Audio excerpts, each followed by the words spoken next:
Sisterhood Makeover with Cinda Brown. Today we're going to discuss the church community and sisterhood. But before we get into this very intricate conversation, I brought on a very special guest who's a dear, dear friend and sister of mine, Miss Charley Willis. Hello, Cinda. Thank you for having me. Thank you. Thank you for coming, Charley. Charley, before we get into our discussion, I want you to tell us a little bit about yourself. That way the audience can know you like I know you. Great. Okay. So my name is Charley H. Willis, like Cinda stated. I am a clinical research nurse, a mother, a entrepreneur, newly published, soon to be author, All right. as well as a minister. So those are the areas in my life that I am really being challenged right now. But all is well. All right, understandable. And I wanted to bring Charley on just because she's doing so many dynamic things, as you even heard her speak, in her career, in her community, and in a church setting. So when we get into this conversation, I think she has very, very wisdom, a lot of wisdom to give us in this area. Now, before we dive into the dynamics of the church community and sisterhood, I want to explain to the audience that the Christian community is the dominant culture in the United States. Research even showed, when I looked it up, that 75% of Americans identify with the Christian religion, and 5% of Americans identify with non-Christian religion. So when we talk about the church community on today, we're going to be targeting the Christian community, because that's the vast majority of the people, what the people believe in the United States today. And that's pretty much what me and Charley identify ourselves as Christians. So of course, there's many, many different sectors to Christianity, but we're not going to get into that. We're just going to deal with where we're at in the Christian faith and in the church community. But I want to make sure that you guys know, with it being the dominant culture, it comes with certain expectations, certain behaviors, certain beliefs, and just certain attitudes. So Charley, tell us just a little bit about your affiliation with the church community. Okay. Let's start. I have been brought up in the church ever since I was a little girl. I remember my mom taking us to church. So it's always been instilled in me that I can remember. Yes.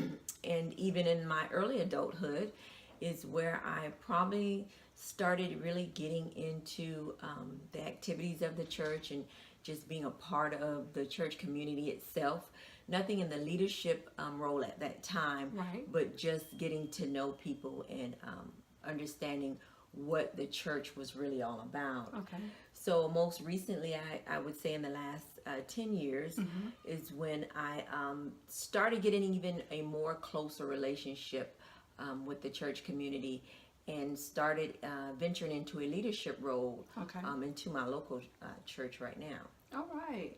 Awesome. Can you tell us a little bit more specifics about that role? Okay. Yes. So currently I am the leader over the Ministry of Helps. What we could understand is going out and helping with the community, with homeless individuals, displaced, or anything that involved giving. Mm-hmm. So I'm the leader in that organization. And as well, my husband and I, we are the leaders over the couples ministry.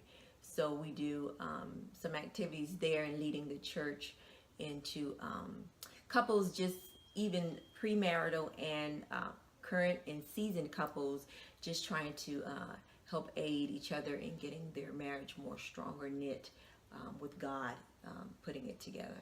All right, that's very awesome and very interesting. Now, with those roles, you being a leader, so that means you deal with people sometimes, even when you don't want to, deal with them. And then sometimes it brings on a different dynamic with you building like a connection or structure with certain people, because sometimes we have the attitude in church when someone's a leader, they're kind of here and we're kind of there. So I just want to kind of throw that out there, because that, even being a leader, comes with, a different responsibility, a different connection with people, because sometimes then a lot of people are coming to you for direction, for help, just questioning life, and they want you to be able to, give them something, give them an answer. But let me stay on course with my questions. I want to know your experience with being a church leader. How is that experience as a woman? Because I know sometimes it's different for us as women versus men. Okay, so I would say being a leader as a woman, I don't find it, in some areas it may be challenging. Okay. When you're dealing with just people in general. Right. Any asset where you're in a leadership role, whether it be your career or for some even in their home or the church, there are going to be some oppositions that are present. The things that may be somewhat challenging is, all in all, just trying to get the congregation or the people on board in the activities that you are planning or trying to just get done in the church itself. So the male figure seems to get more response on getting things done. Women, we tend to have to just be a little bit more vocal on trying to get things done in the congregation, or people just following us as a whole and standing for what we say, because it's been said so many times that some people have a issue with women leading, especially in the church. That's not supposed to be their sector. Have I had any difficulty with that? I can't say that I really had any difficulties with my current ministry. Right. In the marriage ministry, my husband is more he's more strong-willed than I am. Right. But in the helps ministry, I am more. I guess you can see where the balance is, where the push for passion is for both of them, but we equally have that. So and then as well in my ministry with helps, you get more women that will come under and want to help aid in whatever activities you have to do. Okay. So with that being said, women, that brings on a whole new dynamic. How I deal with it, I am very, I can be a person that you can talk to or come to, because I am authentic and I'm very, forward with what I have to say or get done. Right. At work and even in the church, I put on the professional front, because it's all about getting the job done. Right. So I may have, and I always tell people that who work up under me in a leadership position, this is how we're going to conduct things. We are okay here, but when I'm getting ready to do something, I don't get offended, because it's business and things have to get done. So I haven't, so maybe one or two have had issues with people understanding that. Right. Okay. At your present church, because you just mentioned, your what you're doing now at your present church, do you have connections with women now? This is outside of, you've been a leader and they want to come and be on the help, ministry. So we're going to go a little bit deeper. Do you have connections with women that you call true sisters? I would say I could probably count it on half of one hand. Only because there's a couple of dynamics there also.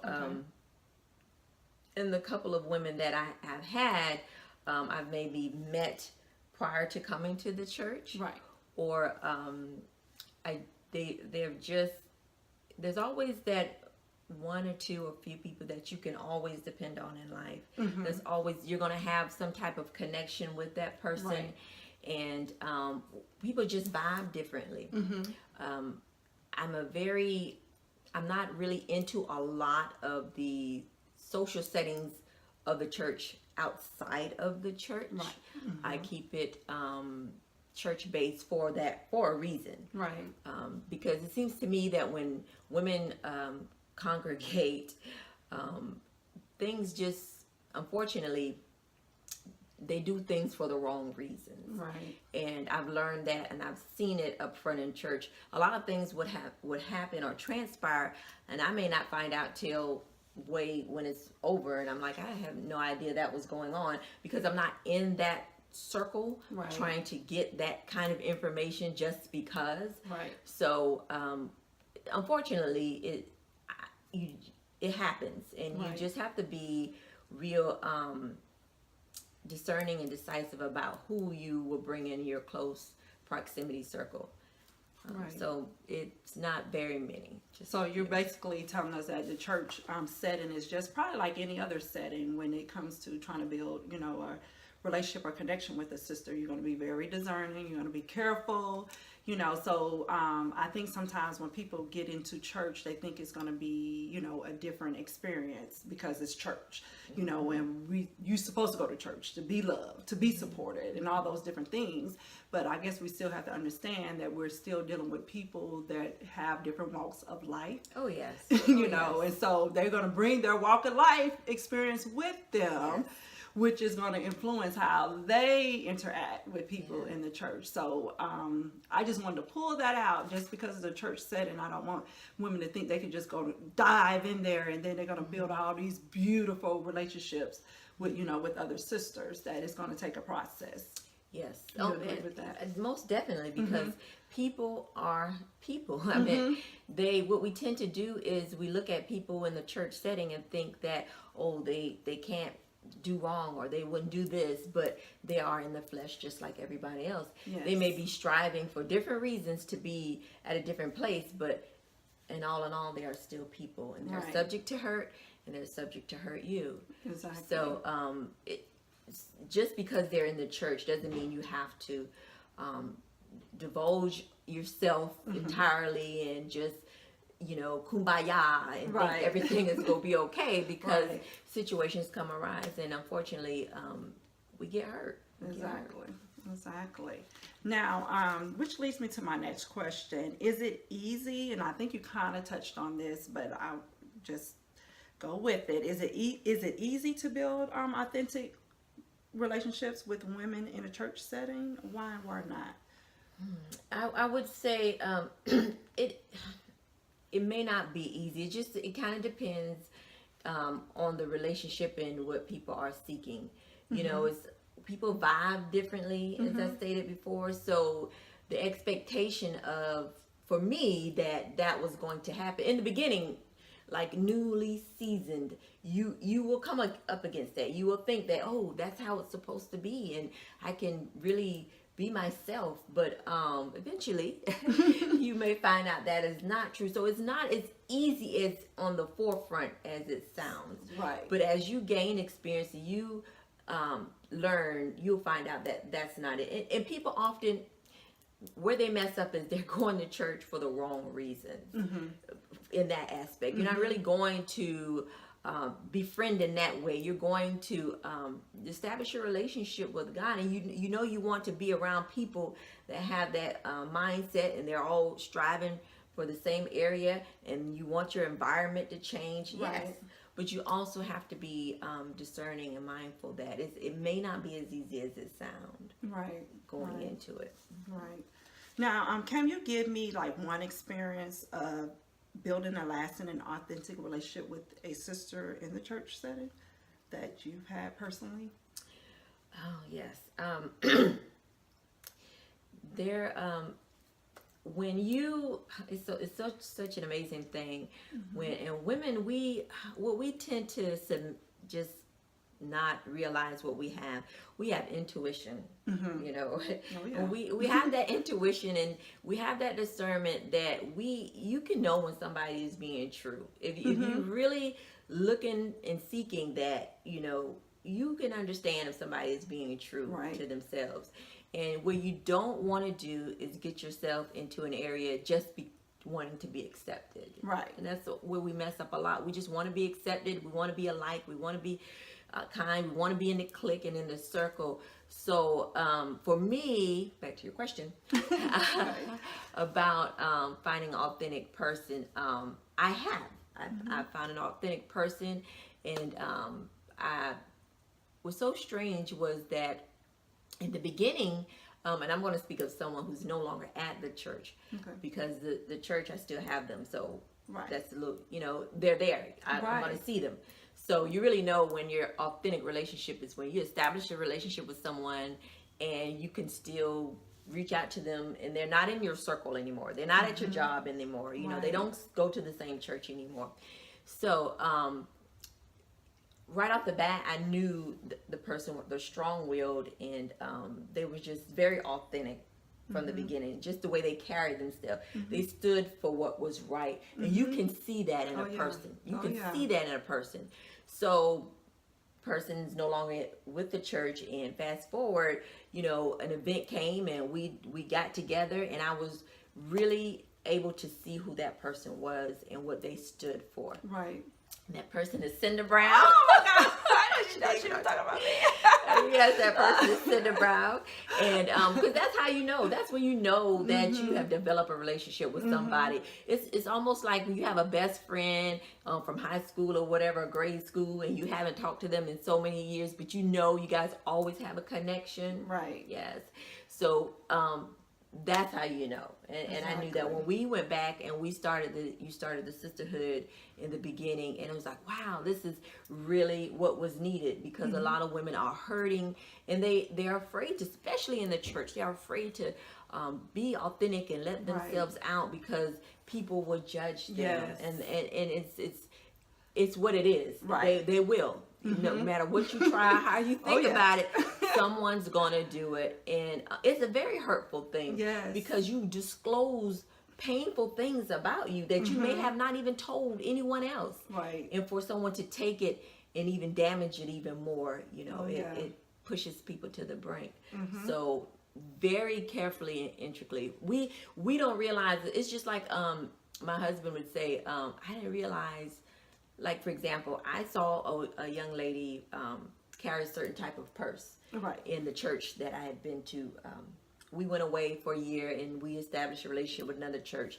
And her birthday was coming up, and she was just such a really nice, true sister. I can even tell from the beginning. Right. And her birthday came up, and I bought her a purse, and it was a name brand purse. Not very expensive, but it was one that she and she's like, oh, how did you whatever. And my husband was like, how did you know she liked it anyway? Women watch women. Yes, yes.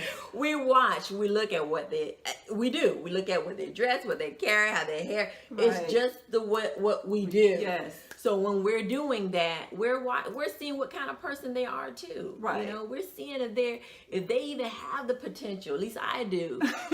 Because it's very, very few people I will bring into my circle. Right. And I have different relationships for different reasons, but that was definitely, I knew it was an authentic relationship from the start. So. Awesome. Because I want to just go back just a little, because you touched on something that was so key.